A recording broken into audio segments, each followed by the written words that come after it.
প্রিয় শিক্ষার্থীরা, এই ৩ টার মধ্যে আজকে আমরা একটু পার্থক্য দেখার চেষ্টা করব।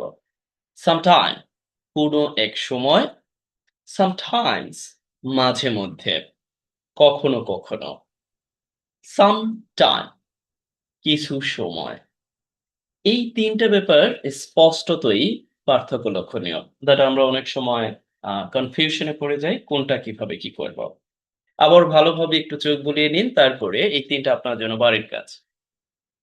I will call you ঠিক এই দিকটাতে কি হবে? ৩ টার কোনটা বসবে? দেখুন তো আপনি একটু মিলিয়ে দেখার চেষ্টা করুন।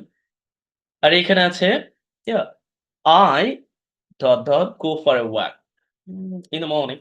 আমি মাঝে মধ্যে আ আচ্ছা বলে দিচ্ছি কেন? বলে দেওয়াটা উচিত হবে না। আপনি পূরণ করবেন। আর I took what এই দিকটাতে এই ৩ টার কোনটা বসবে? ২ নম্বরে এই ৩ টার কোনটা বসবে? ১ নম্বরে এই ৩ টার কোনটা বসবে? আপনার জন্য কাজ। আমি করে দিব না। অর্থের উপর ভিত্তি করে এই ৩ টা পূরণ করে এখনই দিন।